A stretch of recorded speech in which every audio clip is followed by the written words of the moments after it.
सुबह का मेरा पुनः नमस्कार।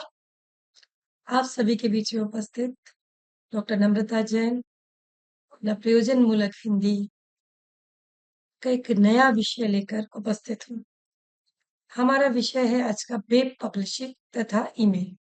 जैसा कि हम अभी पढ़ रहे थे हिंदी कंप्यूटिंग के बारे में, पिछले वीडियो में आप मुझे सुनेंगे, तो आपने सुना होगा कि हिंदी में कंप्यूटर की क्या उपयोगिता है, किस प्रकार कंप्यूटर कार्य करता है, किस प्रकार उसको गति प्रदान करता है।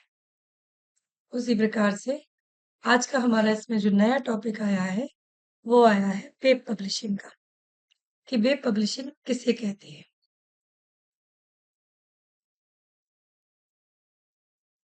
हाँ, आजकल इंटरनेट पर वेब पेज बनाने वाले कई सॉफ्टवेयर उपलब्ध हैं, जिनमें से कई व्यावसायिक स्तर पर भी उपयोग में लिए जा रहे हैं, जैसे माइक्रोसॉफ्ट का फ्रंट पेज। चलिए प्रारंभ करते हैं हमारा पहला वेब पेज बनाने का कार्य। इंटरनेट पे वेब पेज बनाने वाले कई सॉफ्टवेयर उपलब्ध हैं। कई प्रकार से इंटरनेट पे वेब पेज तैयार किया जाता है अपना। तो जो हम माइक्रोसॉफ्ट का फ्रंट पेज ले रहे हैं, उसके बारे में हम आज यहाँ डिस्कशन करेंगे। एक नया और आसान पेज आजकल उपलब्ध नवीनतम और श्रेष्ठतम वेब ऑर्डरिंग टूल्स में एक है माइक्रोसॉफ्ट फ्रंट पेज। इस सॉफ्टवेयर से प्राप्त होने वाली विजार्ड्स के द्वारा नया यूजर भी वेब पेज आसानी से बना लेता है। विजार्ड द्वारा पूछे जाने वाले प्रश्नों का उत्तर देते हुए कुछ ही मिनटों में वेब पेज तैयार होगा। वेब पेज को कस्टमाइज भी किया जा सकता है। सर्वप्रथम फ्रंट पेज को प्रारंभ कीजिए। अब वेब पेज को कैसे कस्टमाइज किया जाएगा? तो उसके लिए आपको क्या करना है? सबसे पहले फ्रंट पेज को प्रारंभ करना है। फाइल न्यू पर क्लिक कीजिए। कैसे बनाएंगे आप वेब पेज? फ्रंट पेज द्वारा उपयोग में आने वाली विजार्ड्स और टेम्पलेट्स की सूची आपको वहां दिखाई देगी। आप सिस्टम खोलेंगे अपना, तो आपको वेब पेज डिजाइन करने के लिए सबसे पहले एक फाइल दिखाई देगी। फाइल में आपको दिखाई देगा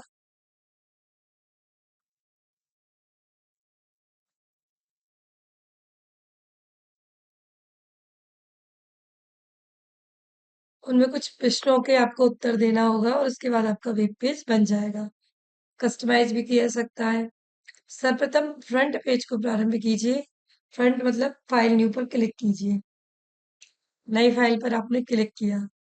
फिर फ्रंट पेज द्वारा उपयोग में आने वाली विजार्ड्स और टेम्पलेट्स की सूची आपको दिखाई देगी कि फ्रंट पेज में आपको किन किन विजार्ड्स को यूज करना है, किन किन टेम्पलेट्स की सूची आपको बनानी है, वो सब दिखाई देगी। इनमें से नॉर्मल पेज पे क्लिक पर ओके कर क्लिक कर दीजिए। आपको इस विंडो में एक खाली पेज प्रकट होगा। एक खाली पेज यहाँ पर प्रकट होगा, जैसा कि सामान्य वर्ड प्रोसेसर में आपको दिखाई देता है। टाइटल इंसर्ट करना है। किसी भी वेब पेज का प्रथम और महत्वपूर्ण भाग होता है उसकी हेडिंग और उसका टाइटल। तो जब भी आप वेब पेज बनाए ना, तो उसमें उसकी हेडिंग और उसका टाइटल जरूर डाल दें। देखिए किस प्रकार से उसकी हेडिंग और टाइटल डलती है, उसके बारे में मैं आपको बताती हूँ। हेडिंग वेब पेज पे सबसे ऊपर आने वाला टेक्स्ट है, जो भी वेब पेज को सिर्फ करते समय ब्राउजर के सबसे ऊपरी हिस्से में था टाइटल बार में दिखाई देता है। हेडिंग इंसर्ट करने के लिए स्टाइल ड्रॉप डाउन लिस्ट पर क्लिक कीजिए। अब आपको जैसे आपका टाइटल दिखाई दे रहा है ना, तो उसमें हेडिंग स्टार्ट करना है। तो हेडिंग स्टार्ट करने के लिए आपको क्या करना है? स्टाइल ड्रॉप डाउन लिस्ट पर क्लिक करना है और हेडिंग हो अथवा अन्य किसी भी स्टाइल का चुनाव कीजिए। इस वेब पेज का स्टाइल दर्शाने के लिए पेज पर राइट क्लिक कीजिए और मेन प्रॉपर्टी मेन्यू की जो पेज प्रॉपर्टी है उस पर ओके कीजिए। पेज प्रॉपर्टी में आपको एक डायलॉग बॉक्स दिखाई देगा। उसमें आपको टाइटल टेक्स्ट बॉक्स उचित टाइटल टाइप करके ओके लिखना है। अब आपको जो डायल टाइप दिखाई दे रहा है ना, उसमें आपको अपना एक उचित टाइटल लिखना है। उसके बाद उसे आपको क्या करना है? ओके करना है। जैसे ही आप ओके करेंगे तो आपके सामने एक वेब पेज खुलकर आ जाएगा।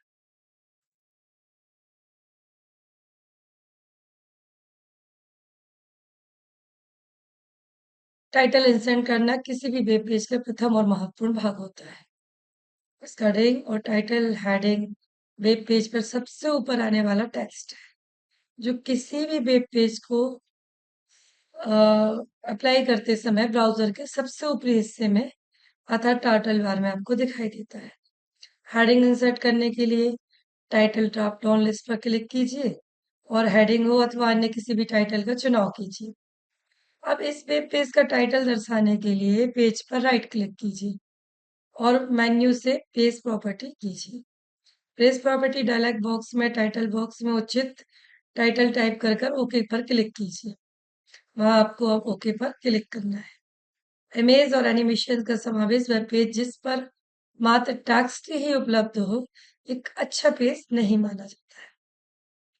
मतलब जब आप वेब पेज अपना तैयार कर रहे हैं तो उसमें इमेज और एनिमेशन का समावेश हो या मात्र टेक्स्ट ही हो तो एक अच्छा पेज उसे नहीं मान सकते। जब भी आप किसी जैसे हम छोटी सी बात करते हैं असाइनमेंट्स की बात करते हैं, आप पीजी का कोर्स पढ़ रहे हैं, आपको असाइनमेंट्स लिखना है।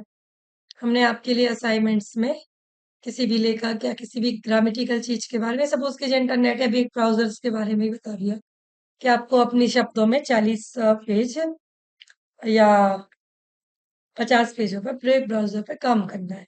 अब उस पे जब आप असाइनमेंट्स अपना लिखते हैं, तो उसे आप प्रभावशील कैसे बना किस हिसाब से आप उसे प्रभावशील बना सकते हैं? कैसे आप उसे डिज़ाइन कर सकते हैं? कैसे उसका आप काम पूरा कर सकते हैं? तो सबसे बड़ी जो प्रभावशीलता है, जब आप अपना असाइनमेंट्स लिखना प्रारंभ करते हैं, तो आप एक पहले उसमें क्या डालते हैं? हेडिंग। बिना हेडिंग के वो मज़ा ही नहीं आता है। जब तक आप हेडिंग नहीं डालोगे, तब तक उसमें मज़ा आता ही नहीं है। तो आपने सबसे पहले क्या डाली उसमें हेडिंग डाली। हेडिंग डालने के बाद आपने जब उस कार्य को किया आगे तो अब आपको क्या करना है उसमें कैसे बढ़ना है उस कार्य में आगे। तो हेडिंग डालने के बाद आप मैं अगर आपकी जगह होती तो मैं कैसे लिखती। ठीक है, और लिखने का वास्तविक तरीका भी यही होता है। चलिए छोड़िए, असाइनमेंट्स को हम इस एग्जाम्पल्स के बाद लेंगे। पहले हम बात लेते हैं एग्जाम की। अगर फाइनल एग्जाम में आपके लिए कोई क्वेश्चंस आते हैं सॉरी, फाइनल एग्जाम में अगर आपके लिए कोई क्वेश्चंस आते हैं तो वो क्वेश्चंस किस प्रकार के आते हैं? 10 नंबर का क्वेश्चन है, जैसे आर्ट्स से आप एमए हिंदी से कर रहे हैं तो जो क्वेश्चन आएगा वो करीब करीब 20 नंबर का आता है। एक लेंथी क्वेश्चन होता है। अब एक लेंथी क्वेश्चन लिखने का तरीका क्या होना चाहिए? मैं वेब पेज को समझाने का प्रयास कर रही हूँ आपको कि तरीका उसका किस प्रकार से होना चाहिए। वेब पेज जब डिजाइन करते हैं तो उसमें बिना अगर आप सोचे इमेज डाल दो एनिमेशंस डाल दो इनसे काम होगा तो इनसे काम नहीं होगा। आप जब भी वेब पेज पे काम करेंगे तो आपका जो वो नजरिया होगा वो क्या होना चाहिए? आपका नजरिया जो होना चाहिए प्रॉपर सीक्वेंस से काम होना चाहिए। अब सीक्वेंस से काम कैसे होगा? तो उसके बराबर हेडिंग होना चाहिए, उसका बराबर एनिमेशंस होने चाहिए, बराबर उसकी टाइटल होना चाहिए। उसके बाद आप उसमें आगे थ्योरी लिखेंगे कि हम किस पे किस चीज पर वर्क कर रहे हैं। तो मैं एक क्वेश्चन पेपर लिखने के लिए आपको प्रोत्साहित कर रही हूँ कि क्वेश्चन पेपर अगर आपके सामने आता है कि मनु भंडारी जी एक महान लेखिका है, सभी ने उनका नाम सुना होगा। मुझे नहीं लगता कि जो हिंदी साहित्य को पढ़ रहा है वो शायद मन्नू भंडारी जी को ना जाने। मन्नू भंडारी जी की एक उपन्यास है आपका बंटी, जो मनोवैज्ञानिक उपन्यास है। उस आपके बंटी में उन्होंने इतने अच्छे से डिस्क्राइब किया है एक बाल मन को, एक बचपने को। एक क्वेश्चन पेपर लिखने का तरीका बता रही हूँ आपको, जैसे वेब पब्लिशिंग की बात हो रही है, इंटरनेट की बात हो रही है, तो उसको हम कैसे डिजाइन कर सकते हैं। बाल मनोविज्ञान का जो जितना सशक्त एग्जाम्पल मन्नू भंडारी जी ने अपने इस आपके बंटी उपन्यास में दिया ना, इतना सशक्त एग्जाम्पल तो कोई बड़ा साइकोलॉजिस्ट भी नहीं दे सकता। बाल मन की जो अवधारणाएं हैं, बाल मन की जो सोच है, बालक के मन की जो जीवन है, उसके बारे में सोचना बहुत मुश्किल है, असंभव है। शुरुआत होती है एक परिवार में, हस्बैंड वाइफ रहते हैं, छोटा सा एक बेटा रहता है उनके पास, आपका बंटी। बंटी उसका नाम होता है। ज्यादा से ज्यादा बंटी की उम्र 6 या 7 साल की बताई गई है उस उपन्यास में। अब हस्बैंड वाइफ में थोड़ी सी तकरार हो जाती है। थोड़ी-सी परिस्थितियाँ ऊपर-नीचे हो जाती। तो वाइफ़ का जो रुझान है ना, किसी डॉक्टर की तरफ हो जाता है।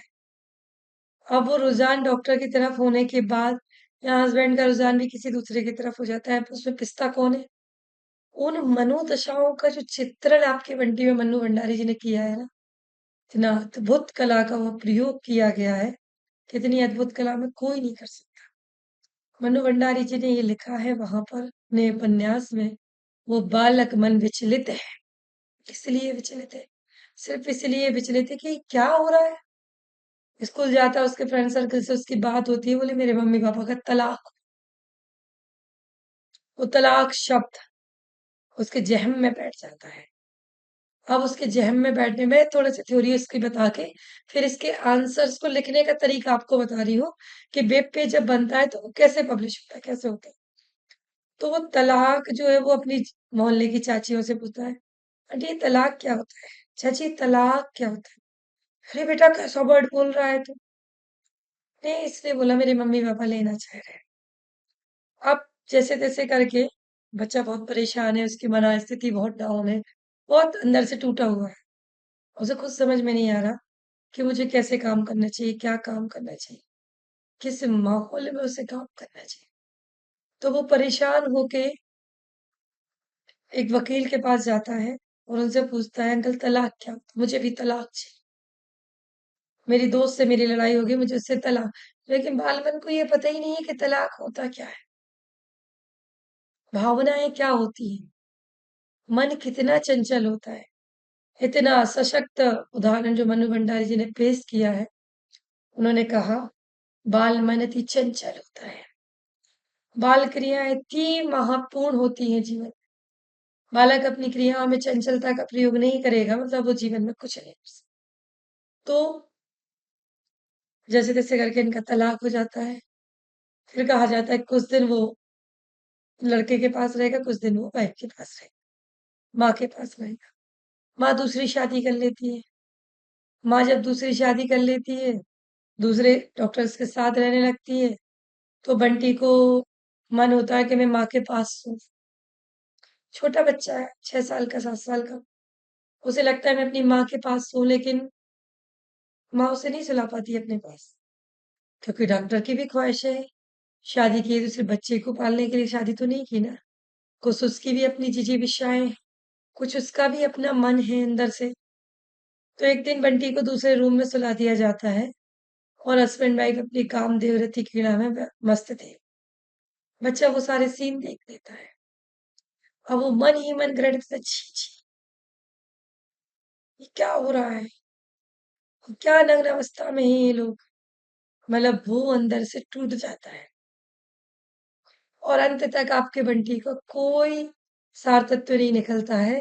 भाई बच्चे पैदा करने के बाद बच्चे को अगर आपने उसका उचित जीवन नहीं दिया, उचित भविष्यवाणी नहीं की उसकी, उचित उसका समायोजन नहीं किया, तो कैसे होगा बताइए? अब बालमन बहुत परेशान है, अंदर से परेशान है बालमन।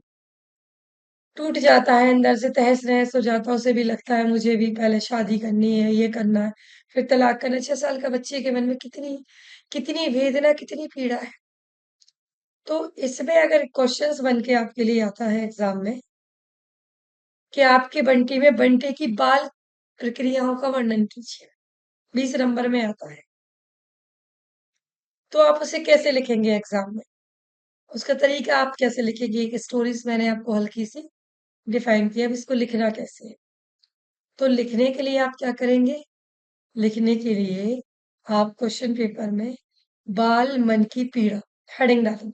बिना हेडिंग के आंसर आपका पूरा नहीं होगा। सेम कोई चीज़ आपकी वेब पब्लिशिंग कह रहा है आपसे कि वेब पेज पे जब आप लिखते हैं, वेब पब्लिशिंग का जब आप काम शुरू करते हैं, इमेज, एनिमेशन या टेक्स्ट से काम नहीं चलता। सबसे पहले उसका टाइटल होना चाहिए। एक उचित तो उसका क्या होना चाहिए, एनिमेशंस का जो लगा रहे हैं आप, एक उचित टॉपिक होना चाहिए। हमने डाल दिया बाल मन की अंतःक्रियाएँ, ठीक है? फिर थोड़ा-सा मैंने लिखा, आपका बंटी डैश करके लिखा, आपके बंटी में बंटी नामक बालक की पूरी व्यथा का वर्णन किया। इस तरीके की मैंने 3, 4, 6 लाइनें लिख दी उसमें। उसके बाद मैं क्या करती हूँ, वही आपको करना है।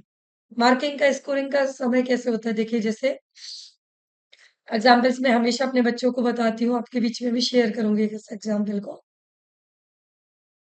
मेरा पीसीएम ग्रुप था, फिज़िक्स, केमिस्ट्री, मैथ्स से को लेके मैंने पढ़ाई की है। 12th मेरा पीसीएम ग्रुप से हुआ है। तो 12th के बाद एक मन में था इंजीनियरिंग लाइन में जाना है। अभी टेक्नोलॉजी की बात कल हो रही थी हमारी वीडियो में, आप सुनेंगी। लेकिन परिस्थितियाँ कुछ ऐसी विपरीत थी कि शायद हम टेक्नोलॉजी लाइन में नहीं जा इंजीनियरिंग लाइन में नहीं जा पाए। हो सकता है उस समय पारिवारिक स्थितियाँ मेरी मजबूत ना हो सकता है उस समय की परिस्थितियाँ ये ना हो कि लड़कियों को अकेले पढ़ने नहीं भेजना है, हॉस्टलों में नहीं छोटे से गाँव से बिलॉन्ग करती थी मैं। बड़े-बड़े हॉस्टलों में नहीं डालना है, अपने गाँव से बाहर नहीं भेजना है। समस्याएँ जो भी रही हों, समस्याएँ मेरी पर्सनल है, व्यक्तिगत, उसे मैं समूह में शेयर नहीं करूँगी, लेकिन बता रही हूँ मैं आपको कि समस्याएँ जो भी रहीं, बहुत सारी समस्याएँ थी उस समय पे। मुझे बीटेक इंजीनियरिंग नहीं करने दिया गया। पीईटी का एग्ज़ाम्स होता था, वो भी निकाल लिया, उसके बाद भी मेरा एडमिशन्स इंजीनियरिंग डिपार्टमेंट में नहीं हुआ। मन इतना उदास और वो बाल मंदिर को 6 साल का है। ये भी जो इस अवस्था को हम करेंगे ना, ये बाल्यावस्था से थोड़ी-सी ऊपर किशोर अवस्था में आ जाते हैं। 16-17 साल की एज आपकी किशोर अवस्था में शामिल हो जाती है। तो जो बालक मन था, उसमें लगा कि यार इतनी मेहनत की, 12th किया, फिजिक्स, केमिस्ट्री, मैथ, फिर तैयारी की, पढ़ाई की, जग से लड़ी, सबसे लड़ी और यार इंजीनियरिंग नहीं करना मुझे कुछ भी। मैं किसी कॉम्पिटिशन एग्ज़ाम की तैयारी करूँगी घर बैठ के। पूरा साल ड्रॉप लगा दिया। बीएससी करने का मन ही नहीं हुआ, नहीं किया।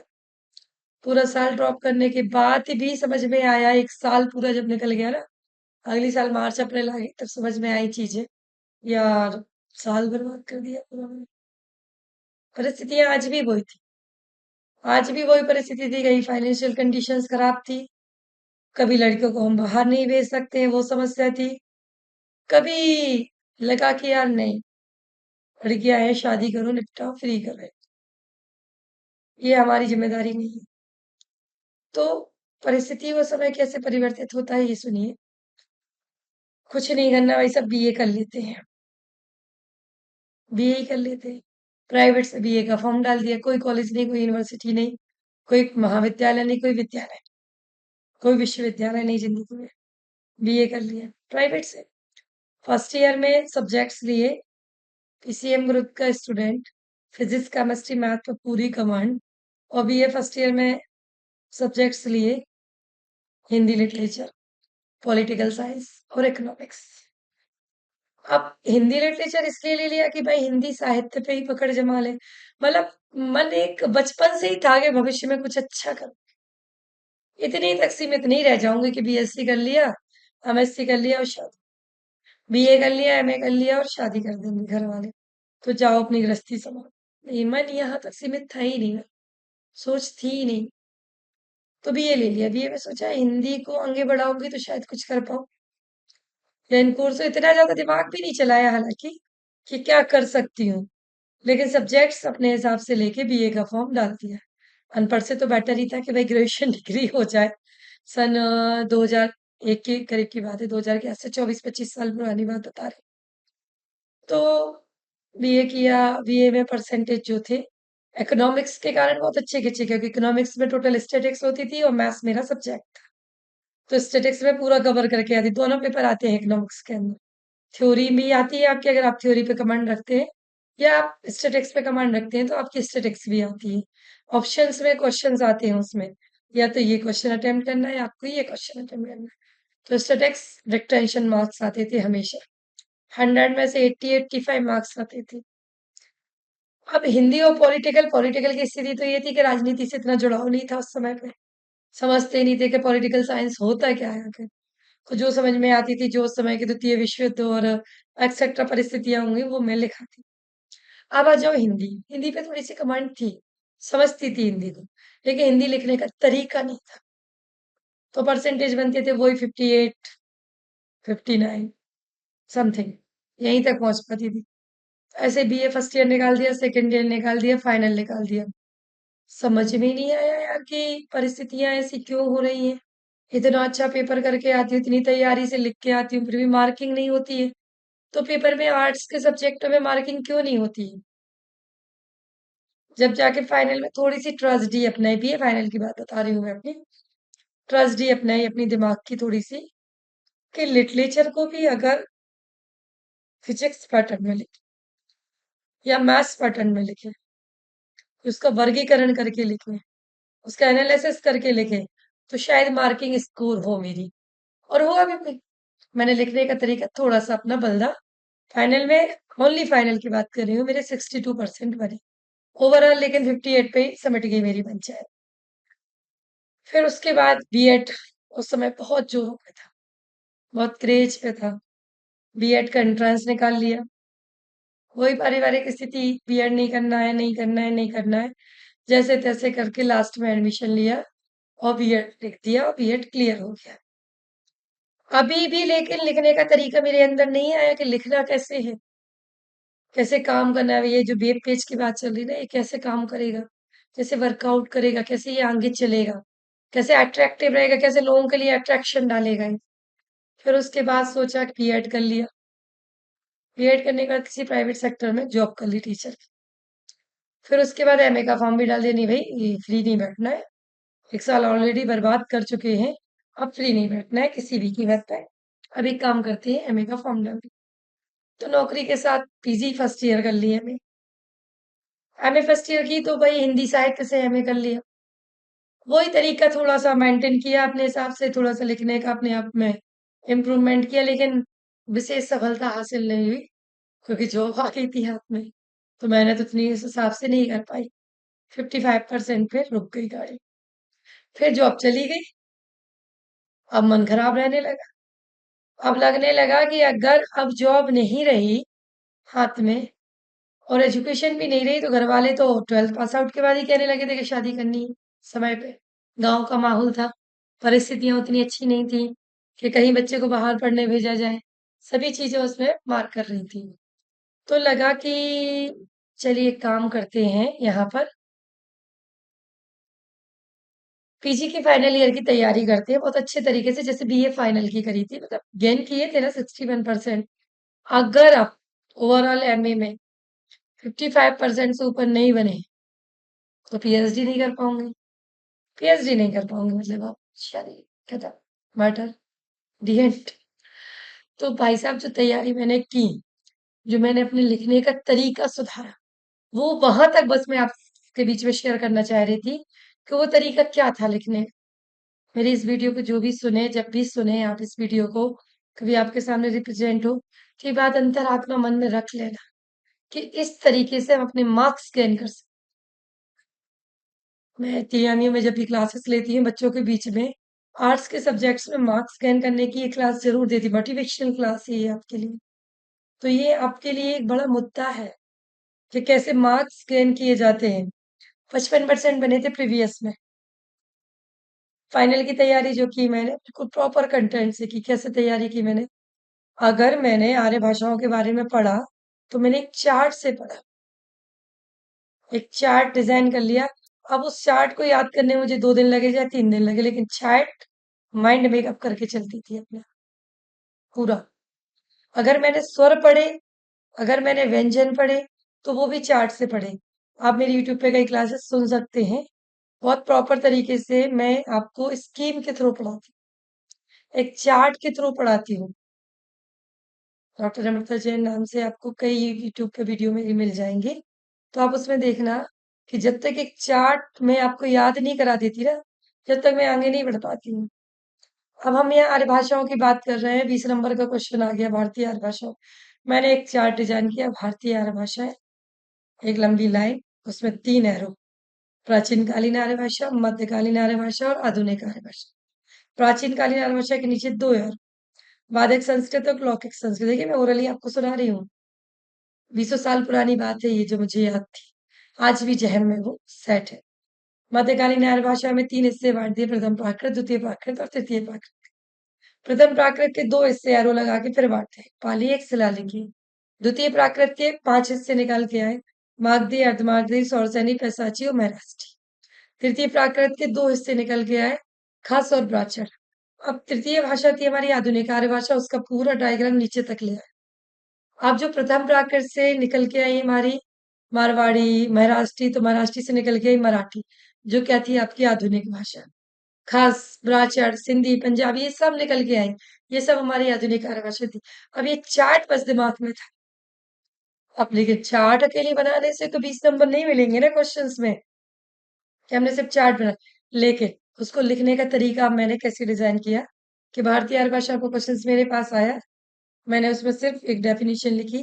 भारत में जो भाषाएं प्रचलित में आई, जिनका प्रयोग ऋग्वेद से लेकर आज तक हो रहा है, वो आर्य भाषाएं कहलाई। ठीक है। उसके बाद जो पहला पेज होता है ना, वो पूरा छोड़ देती हूँ मैं खाली। मुझे चार्ट याद नहीं था उस समय पे, दिमाग में नहीं आ रहा था। कभी दोनों परिस्थितियां होती है, कभी चार्ट दिमाग में रहता है तो बना दिया, कभी चार्ट दिमाग में नहीं रहा, थ्योरी दिमाग में रही तो लिखना शुरू कर दिया। अब मैंने थ्योरी अंदर लिखना शुरू की थी, सेकंड पेज से स्टार्ट किया। सेकंड पेज पे हमने लिखना शुरू किया, प्राचीन कालीन आर्य भाषा किसे कहा, डेफिनेशन लिख दी, उसके कितने भेद हुए, लौकिक संस्कृत वादक संस्कृत दोनों के बारे में बता दिया, एक्सप्लेन कर दिया। फिर मध्यकालीन आर्य भाषा के कितने वेद हुए, प्रथम प्राकृत द्वितीय, इसके बारे में एक्सप्लेन कर दिया। जितना जितना जितना जितना जितना मुझे याद था वो सब मैंने एक्सप्लेन कर दिया। करीब मैंने 7-8 पेज ऐसे भर दिए। अब जब थ्योरी याद आ रही है, थ्योरी का जो मेन पॉइंट है उसका चार्ट बना के आप फ्रंट में लगाया। आपका बंटी उपन्यास पे हम डिस्कशन कर रहे थे, टॉपिक से थोड़ा यहाँ आ गए आर्य भाषा पे। तो आपके बंटी में आपने थ्योरी लिखना शुरू किया कि बाल मना स्थिति बहुत कमजोर हो जाती है, पहला पॉइंट। बालक अंतरात्मा से उस बारे में सोच नहीं पाता है, दूसरा पॉइंट। बालक के मन में बार बार तलाक को लेके मुद्दे आते हैं, तीसरा पॉइंट। इनके बारे में डीपली डिटेल आप लिख सकते हो, ठीक है, जो आपके दिमाग में चल रही है। उपन्यास आप पढ़ोगे आपको कॉन्सेप्ट क्लियर हो जाएगा। अब ये सारे मुद्दे जो मैंने किए थे, वो फ्रंट पेज पे जो जगह छोड़ के गई थी उसमें एक मैंने डायग्राम बनाया, एक चार्ट बनाया। उसमें आपके बंटी की मना स्थिति लिख दी है। उसके बाद उसमें एरो लगाए, एरो लगाने के बाद उसमें उसकी पॉइंट्स बना के लिख दिए। बाल मन चंचल है, बालक मन अ, असंतुष्ट है, बालक मन समाज से लड़ना चाहता है। ये सारे पॉइंट्स की डिटेल मैंने बाहर लिखी, इसकी हेडिंग यहाँ लिख दी। कॉपी चेक करने वाले जो प्रोफेसर्स होते हैं, मैं भी जब कॉपियां चेक करती हूँ, तो शुद्ध बात बताती हूँ, जब एक कॉपी चेक करने का आपको 30-40 रुपए मिलता है, 50 रुपए तक मिलता है यूनिवर्सिटी लेवल की कॉपी चेक करने का, तो आप बताइए, आप भी होते मेरी जगह तो एक दिन में कितनी कॉपियां निकाल एक दिन में कॉपी कितनी निकाल सकते थे आप? भाई मैं भी कोशिश करूंगी एक दिन में 100 कॉपी तो निकले। एक दिन में 100 कॉपी निकालूंगी तो 5,000 बनते हैं हमारे। तो दिन में 100 कॉपी तो निकले। अब 100 कॉपी जब निकलेंगी तो आप भी सोचिए कि टीचर्स कितना आपका रीड ऑन करता होगा, कितना ध्यान से पढ़ता होगा। वो देखता है आपका मेन कंटेंट।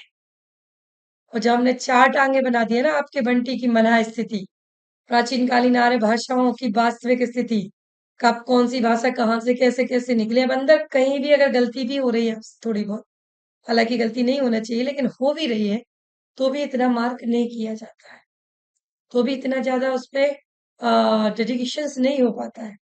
क्योंकि हेडिंग आपने जो लिखी है, डेफिनेटली पॉइंट्स भी आपके वही हो। थ्योरी सब्जेक्ट्स की बात कर रही हूँ मैं, प्रैक्टिकल सब्जेक्ट्स की बात नहीं कर रही हूँ। आप कहे कि मैडम की एक वीडियो सुनी थी मैंने, मैडम ने कहा है कि आप ऐसे लिखिए तो पूरे मार्क्स दो। नहीं, मैथ्स में आप ऐसा नहीं कर सकते, केमिस्ट्री में आप ऐसा नहीं कर सकते, फिजिक्स में आप ऐसा नहीं कर सकते हैं। आपको डेरिवेशंस आई है तो आपको पूरी डेरिवेशंस लिखने पड़ेंगे, लेकिन साहित्य में आप ऐसा कर सकते हैं।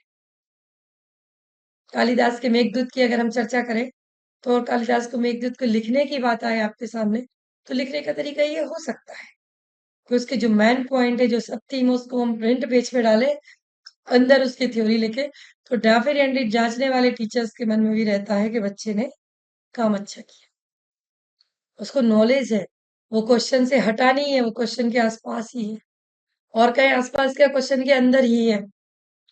तो इस तरह की परिस्थिति जब आती है, तो वो जो चीज हम यहाँ समझने की कोशिश कर रहे हैं, वेब पेज या वेब पब्लिशिंग के बारे में, तो वो जब भी आप बनाए, उसका मेन कंटेंट, वो ये टेक्नोलॉजी निकली कहाँ से, यहीं से तो निकली।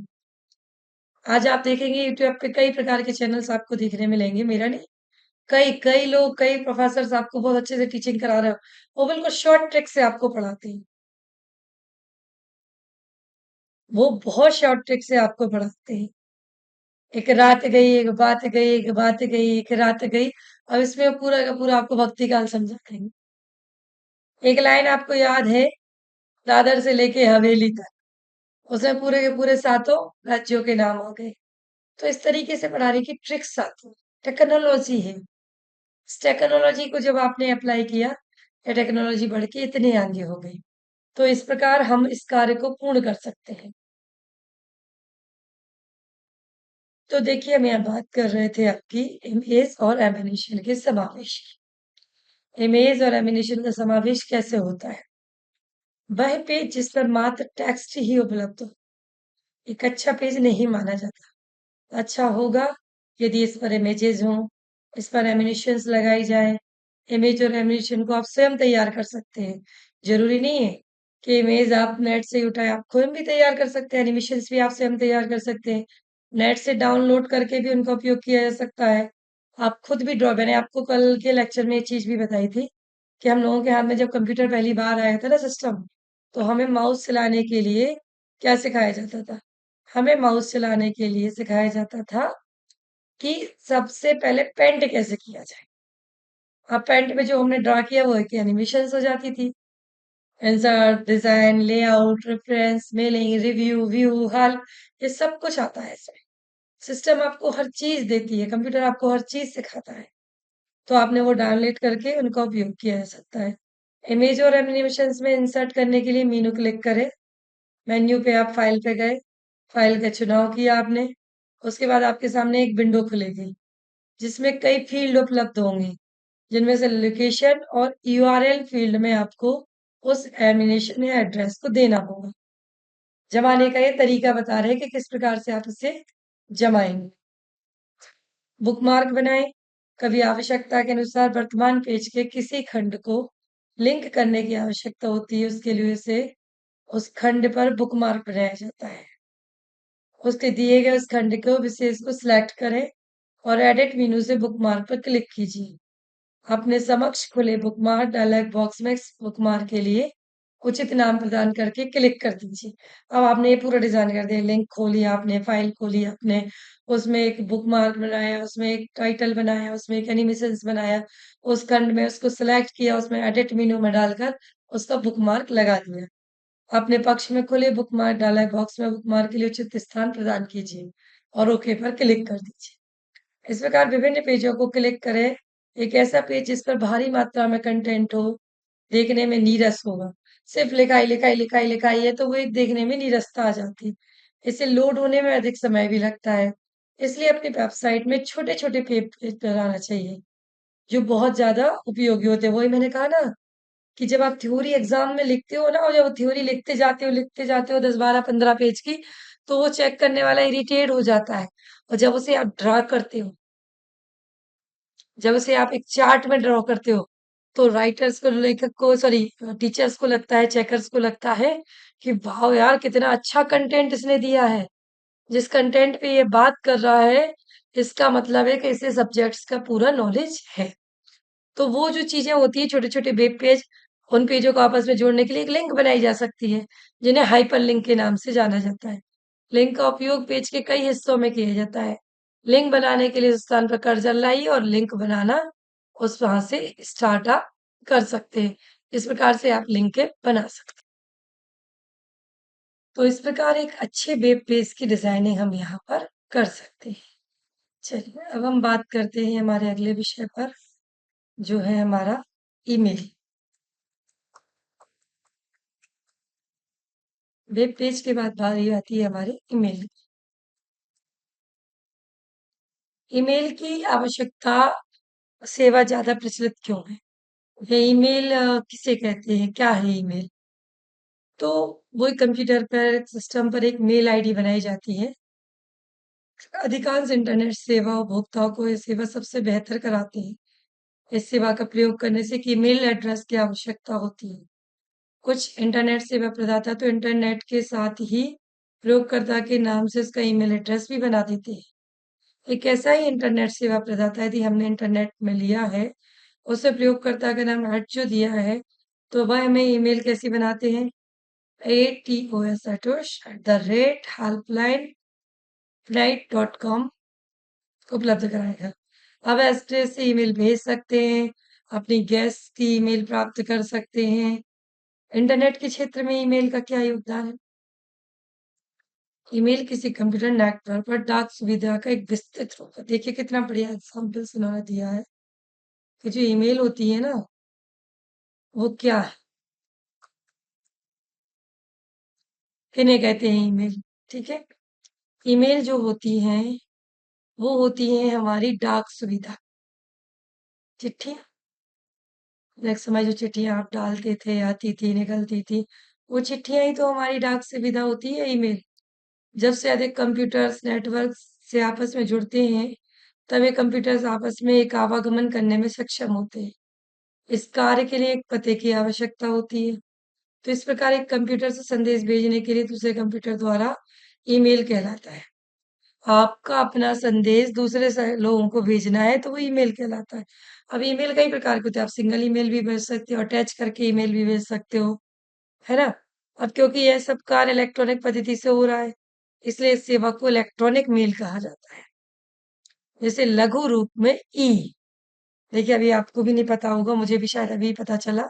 ई जो इंग्लिश में होता है, मेल तक तो मुझे पता था कि मेल का मतलब होता है अपने संदेशों का आदान प्रदान। ई का मतलब होता है इलेक्ट्रॉनिक, इसलिए इसे इलेक्ट्रॉनिक नाम दिया गया, क्योंकि ये कैसे काम कर रही है, इलेक्ट्रॉनिक रूप से काम कर रही है। ये किस प्रकार से कार्यरत है, इलेक्ट्रॉनिक रूप से, इसलिए इसका जो लघु रूप है वो क्या हो गया, ईमेल। कभी कोई किसी से आपस में हम बात करते हैं तो कहते हैं यार मेल आईडी बना लो ना, ईमेल आईडी बनाओ, उस पे मैं सारा डाटा भेज दूंगी।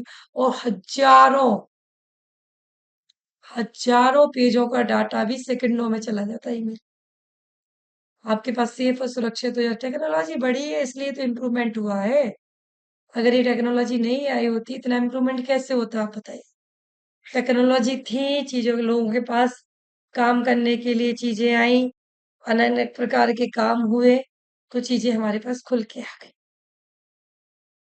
ईमेल क्या रहा इसमें, ईमेल आपका रहा एक ऐसा संदेश वाहक, अगर हम हिंदी में इसकी बात करें, इसकी परिभाषा के ऊपर से हम डिस्कशन करें, तो एक ऐसा संदेश वाहक जो आपको लंबे समय तक अपनी चीजों को सुरक्षित रखने में सहायता प्रदान करता है। अब आपने किसी को 10 पेज लिख के भेजे,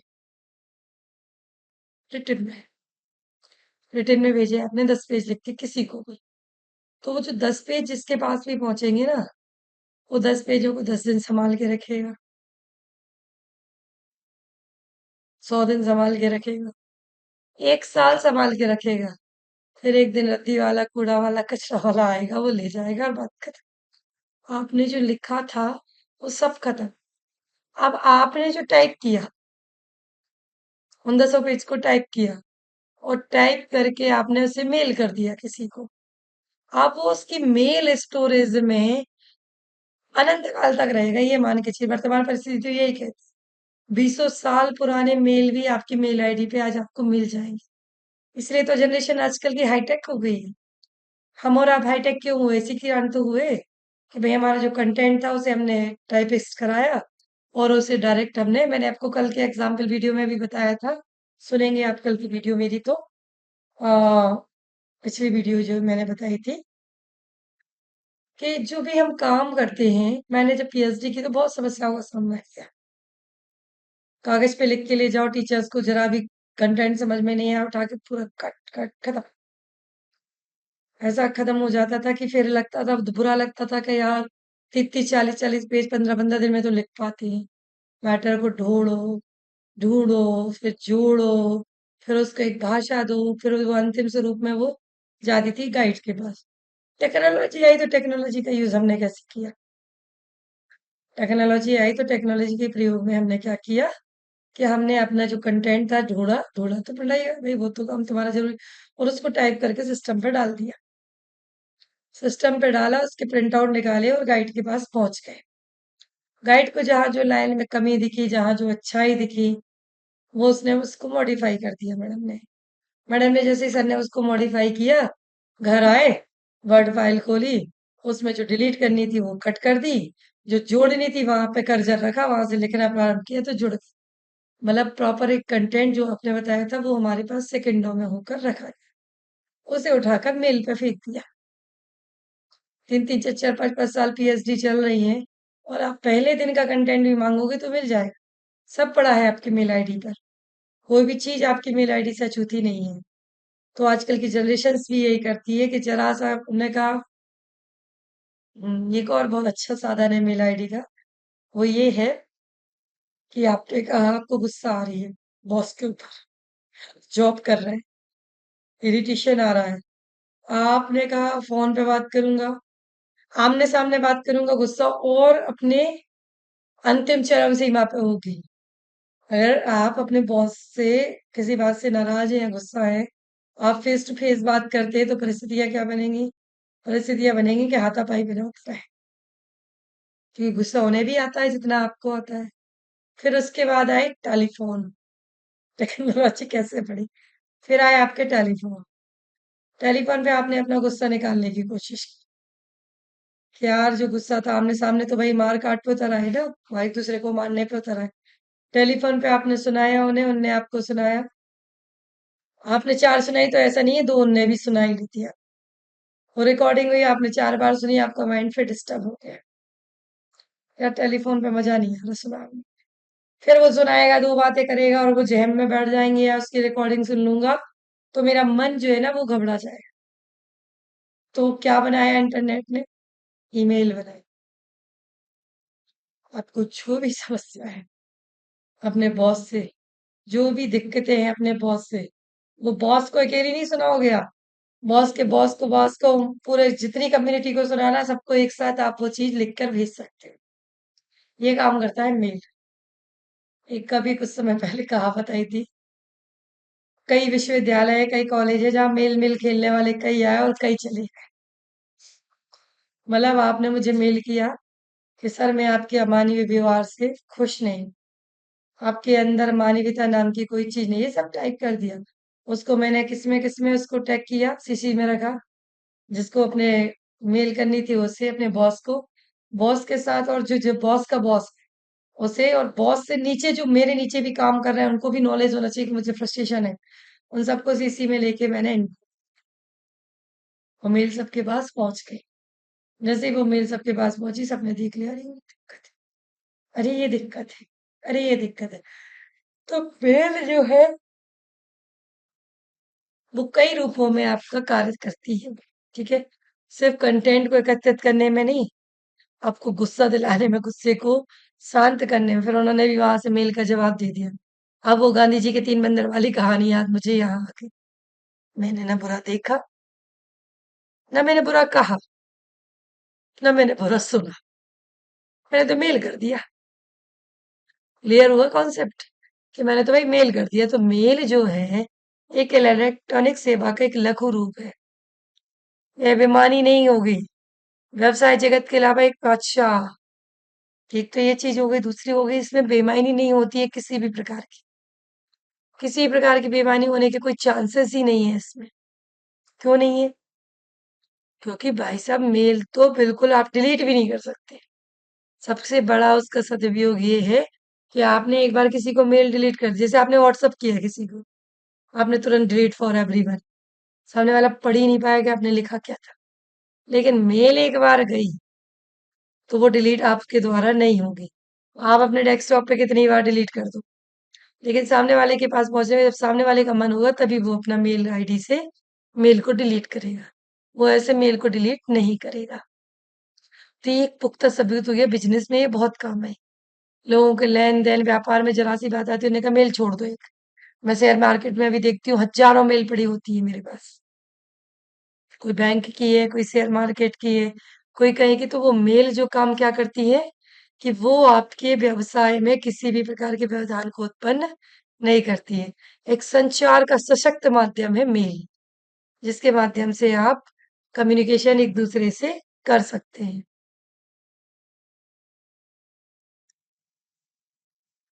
इंटरनेट पे सूचनाओं का जो आदान प्रदान है वो मेल के माध्यम से ही माना जाता है। अब किसी व्यक्ति के लिए स्टेटस का लेवल बन गया है, भाई जरा सी बात होती है मेल कर देना है। इंटरनेट पर अनेक ऐसी कंपनी है जो कि ईमेल को सेवा उपभोक्ताओं को निःशुल्क उपलब्ध कराती है। इनमें तो सिर्फ़ कई कंपनी ऐसी हैं, जो केवल संदेश को आगे भेजने का कार्य करती है। कुछ कंपनी पोस्ट बॉक्स की भाँति ईमेल का पता उपलब्ध कराती हैं। बहुत शानदार, बहुत बढ़िया। यहाँ इनका कहना है कि मेल क्या-क्या काम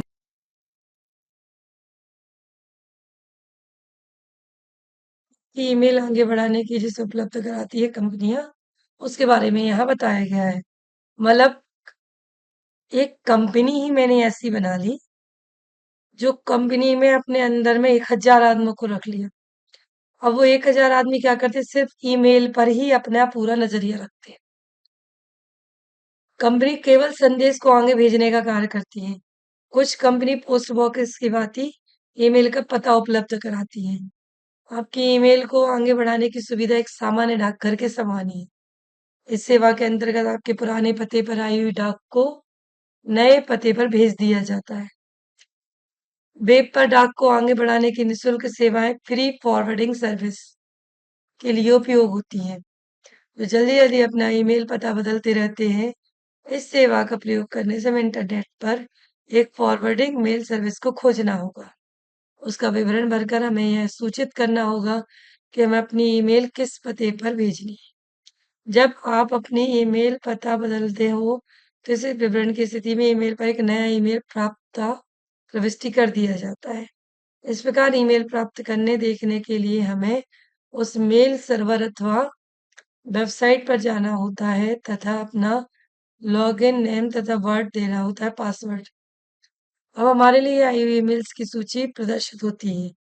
अब इनका मेल्स को खोलकर ठीक उसी प्रकार से सकते हैं जिस प्रकार लिफाफे में लेटर निकालकर पत्र निकालकर पढ़ा जाता है। हम इस ईमेल का प्रिंट भी निकाल सकते हैं। कुछ ऐसी वेबसाइट्स के बारे में बताते हैं जो कि बिल्कुल मेल की भांति काम करती हैं।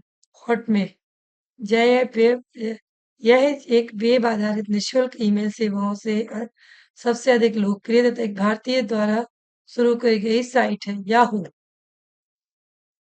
yahoo.com, gmail.com, जीमेल मतलब गूगल, hotmail.com। याहू एक सर्च इंजन है जिसमें मेल सुविधा का समावेश बाद में किया गया है। यह भी एक लोकप्रिय ईमेल साइट है। नेट पता एक अच्छी तथा शक्तिशाली मेल सेवा। इस साइट पर आप मेल को फिल्टर भी कर सकते हैं और पोप प्रोटोकॉल की मेल भी आप पढ़ सकते हैं। दोस्त ईमेल एक नई और अच्छी मेल सर्विस है।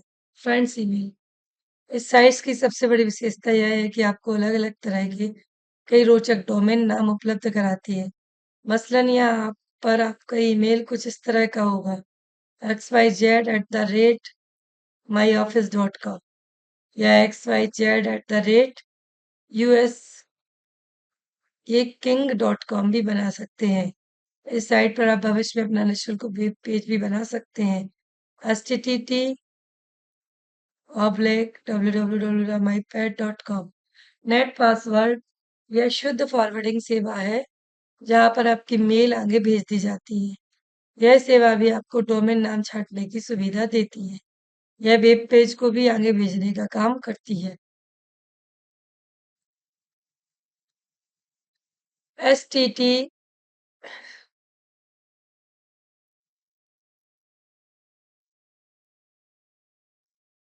http://www.netforward.com आईनैप एक और निःशुल्क फॉरवर्ड सर्विस यहाँ पर आप भी कई सारे डोमेन नाम में से अपनी पसंद का नाम छाँट सकते हैं।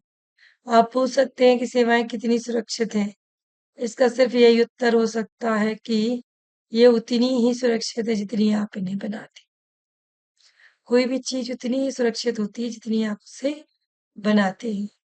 आमतौर पर ऐसी सेवाओं में कोई इस बात की चिंता नहीं करता कि आपके व्यक्तिगत ईमेल खाते में कौन-सी मेल आ रही है। आप अपना पासवर्ड किसी को ना दें, चाहे वह हॉटमेल कर्मचारी होने का दावा ही क्यों ना करें।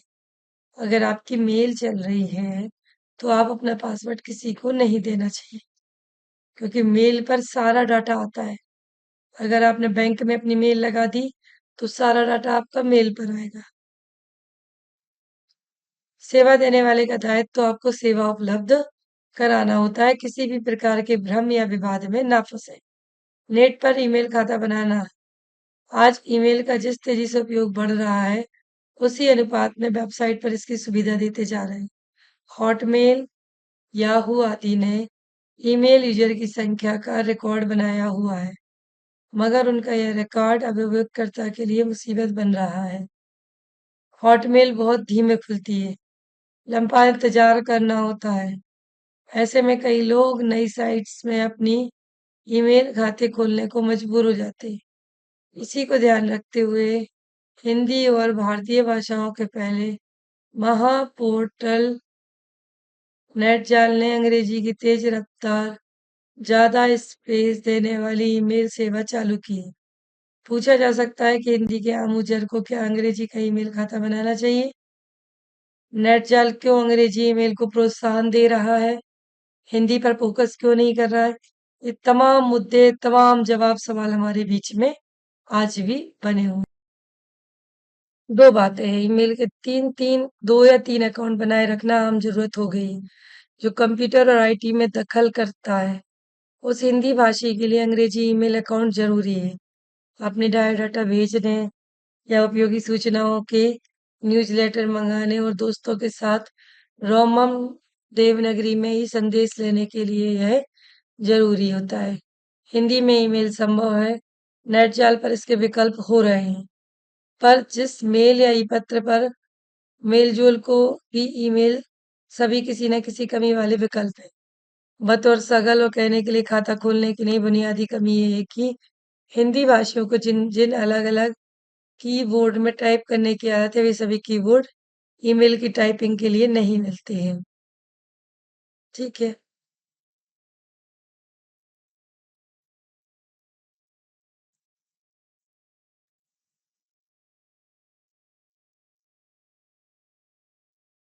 इंटरफेस यूजर माफी नहीं है, रफ्तार और बॉक्स की सीमाएं हैं।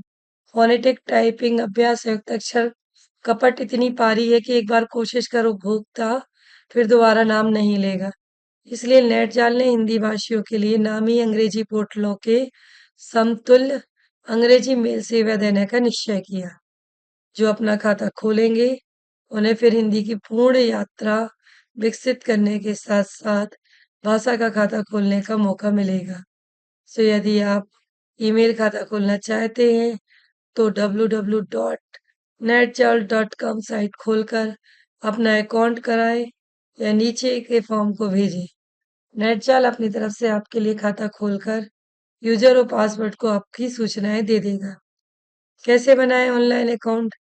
किसी नेट कैफे में जाकर या अपनी पीसी पर इंटरनेट कनेक्शन जुड़ने के बाद browser, internet explorer, net scanner, navigator में साइन करें www.netjal.com। नेट जाल का होम पेज खुलेगा। अब इस होम पेज में ऊपर कोने पर विकल्प दिया रहेगा,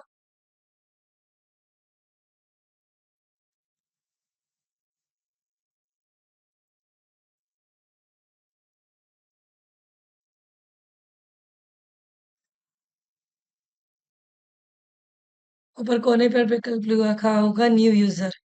तो माउस से किताब करें, कुछ देर कॉपी करें मतलब कुछ देर बाद स्क्रीन पर एक नई विंडो खुलेगी। इस फॉर्म में चाहे सूचना अंग्रेजी में करते जाएं। यहाँ दिए गए स्क्रीन चित्र में नेट जाल ईमेल की शर्तों और मेल कंपोज व इंटरफेस दिखाए गए हैं। अमेरिका ऑनलाइन ने अपना नंबर 1 दर्शा रखा है। अटूक तथा इस साइट पर सबसे ज्यादा लोग गए।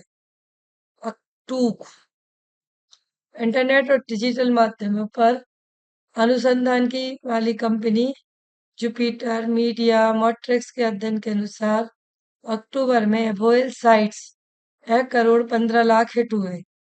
यह सितंबर 2000 से 15 लाख ज्यादा है। याहू दूसरे नंबर पर बना हुआ है। अक्टूबर में उसके साइट पर 5,65,00,000 हिट हुए। सितंबर में याहू पर 5,27,00,000 हिट हुए। तीसरे नंबर पर माइक्रोसॉफ्ट का साइट है, और अक्टूबर में 5 करोड़ 21 लाख हिट हुए। सितंबर में साइट पर 5 करोड़ लाख बार लोग आए। अगर नेटिजन की साइट पर रहने के समय गौर किया जाए तो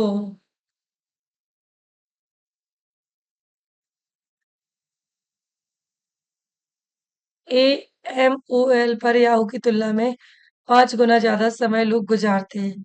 अमेज़न अब 11वीं साइट हो गई है, अमेज़न। ये सब साइट्सों के नाम जो चल रहे हैं आपके सामने, वो कौन सी साइट्स हैं?